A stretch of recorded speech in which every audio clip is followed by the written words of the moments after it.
And so when I look at you, I see myself. When I look at a dog, I see myself. When I look at a cat, I see myself. When I look at a tree, I see myself. When I look at the sky, I see myself. Because myself, which is not mine personally, but I, is everything that I see. And that's called love. You understand? So that which has no opposite is love, unconditional love. Because there's nothing that you can look at that is not you. There is no time and space. Because you're looking not with the mind of comparison, you're not looking with the mind of judgment or conditioned, you are looking. And that which is looking is not you, the personal you. It is just looking. And the moment you realize that there's just looking, but there's no one looking, you understand. But understand what? You see? That there's only is.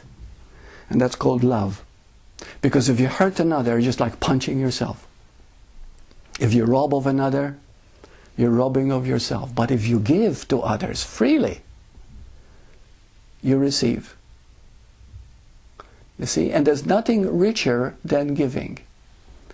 Because giving is immediate receiving. But if you think of gaining from what you do, then the personal comes back again. And then the pain comes back again. You see? So this is the paradox. So what makes one thing against another? Bhagavan wrote his mother, "This is my destiny." Because his mother can only understand that kind. You see what I mean? I can't help doing what I do, Bhagavan wrote, because this is my destiny to be on this mountain. It's a fact. It's truth. But in reality, he's not obeying anything. He's not obeying anyone because of his destiny. He knows there's no other choice because that's what is. You see? So there is destiny and there isn't destiny. Because in the overall, there's nothing. There's just what is. And what is fine, because what we think our will and the will of that which is are both the same.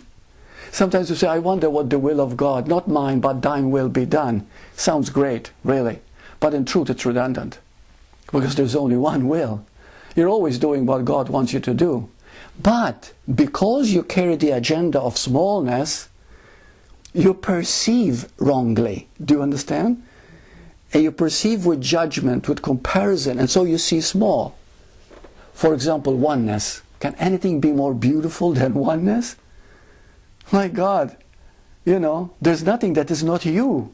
How can you walk more freely and more at peace and more contented than walking in oneness? But yet, when you look with an agenda, that oneness is horrifying because you feel lost. You see? You feel you, who I think I am, the small person, is now lost. And that's loneliness, that's desolation, that's deprivation, that is poverty, that is pain. You see? That is fear. But these things don't exist in reality. Only truth exists. So a master who talks from the ultimate sense, says there's no reincarnation, there's no karma, there's no destiny, there are no masters, there are no teachers, there's no gurus, there's no students, there is nothing. Absolutely nothing. Nothing but existence itself. Nothing exists but existence itself. That is the ultimate truth. Jesus could not teach that 2,000 years ago because they wouldn't understand. So he talked in parables, you see, in the New Testament. And Buddha said it outright. You see, Buddha never used any. He just said it right off. There's only emptiness. You see, Bhagavan says there's their only self, and of course, same thing. When Jesus was asked, "But you are great. You are doing all these things," he said, "No, not I, but the Father in me doeth these things." You see. So there's only one thing: the oneness itself, acting as if it is you acting. So there's only one will. So whenever you forget yourself Not forget yourself, because there is no self to forget. That just is. So when you act from this isness, which I call peace of mind, okay, which can never leave you once you realize the truth, when you begin to live from that, then you never see any separation. And that is the ultimate understanding. Now, if the same master would talk to an individual, then he would listen to the voice, the tone, the question, and the person, and says, this person is still in his mind. So I'll explain. Yes, there is karma. You have to be careful how to think, because there is cause and effect, and there is this and there is that. You see? And he'll explain it that way. So therefore, to that person, there is separation. There is the teacher, the student, the master, and there is the student. But in reality, there's none of that.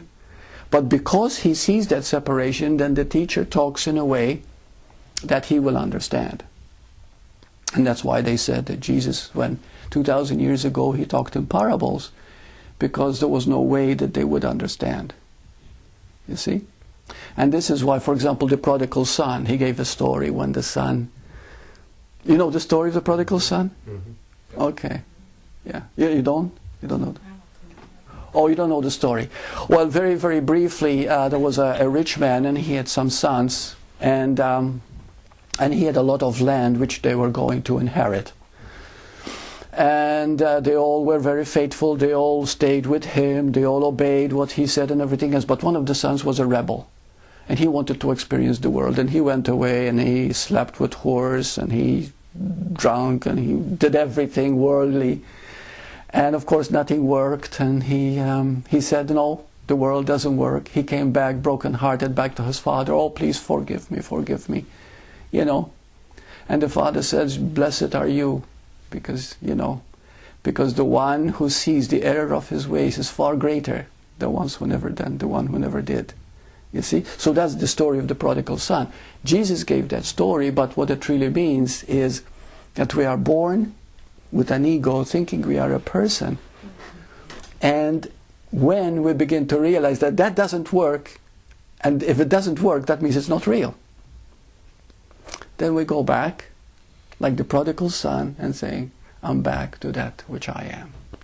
You see? In here, the booklet, which I'd like you to take a copy, The Confusion of Duality, there are some contradictions here which I'd like we explore together.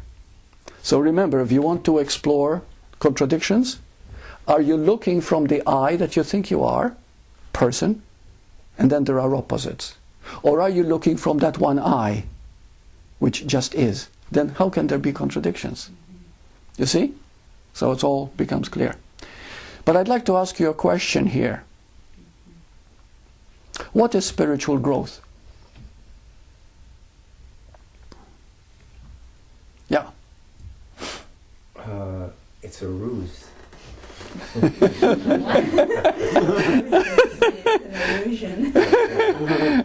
Very good. Were you going to say illusion and ruse? Yeah, that's right. There's no such thing. Yeah. Yet we talk about it a lot.